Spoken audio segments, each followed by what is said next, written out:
All right, algebra students, there is a special binomial that can be factored that we didn't cover in class. However, I wanted to make sure that you were exposed to it before moving on to geometry and algebra 2, because it is something that you could see in the future. So this special binomial is called a difference of two squares. And what it looks like is two squares being subtracted from each other. And the way that you factor it is you factor it to a product of two binomials, where the first binomial is the difference of A and B, and the second binomial is the sum of A and B. So we're going to do a couple of examples, and then I have a couple that I want you to try, and I'll post a picture of the answers of those so that you can make sure that you did them correctly. So the first example that we're going to do is x squared minus 9. So what we do to factor this is we transition from this x squared term to an a. So from a squared to a. So what we need to do in order to simplify that is we take the square root of that term. So the square root of x squared is x. And then we take the square root of our second term, because we go from a b squared to a b. So when we take the square root of 9, we get 3.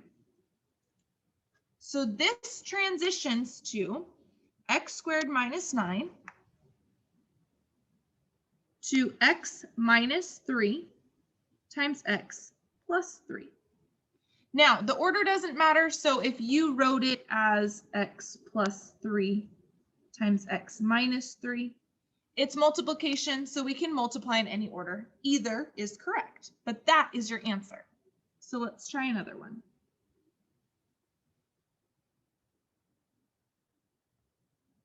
Four x squared minus 81. So we notice that we have two perfect squares here, which is what we need in order to factor this way.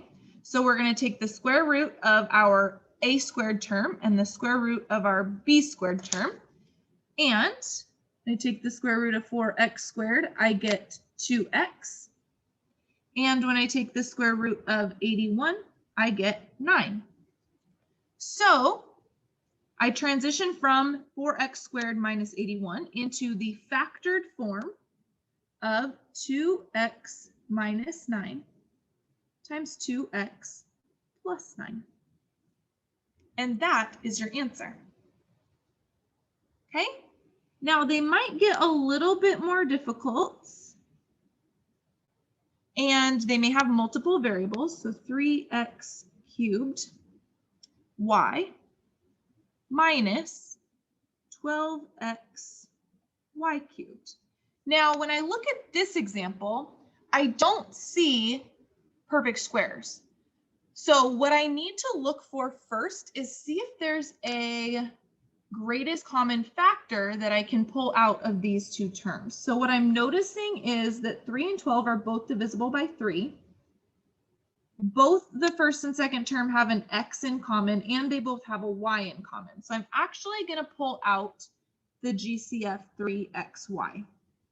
And what I'm left with inside here, 3x cubed y divided by 3xy is x squared. And 12xy cubed divided by 3xy is 4y squared. So now I have a difference of two squares. So this can be broken down in the same way we did in the first and second examples. So I'm going to take the square root of x squared, and I get x. And I'm going to take the square root of 4y squared, and I get 2y.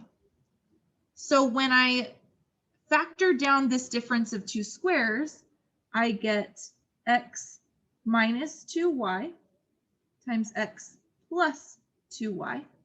And I still have my 3xy GCF in the front. So this is my answer.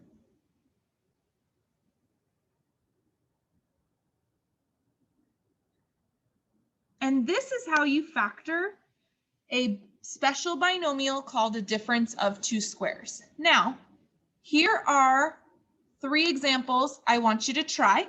And after you finish solving those, you can check Google Classroom for the picture of the answers.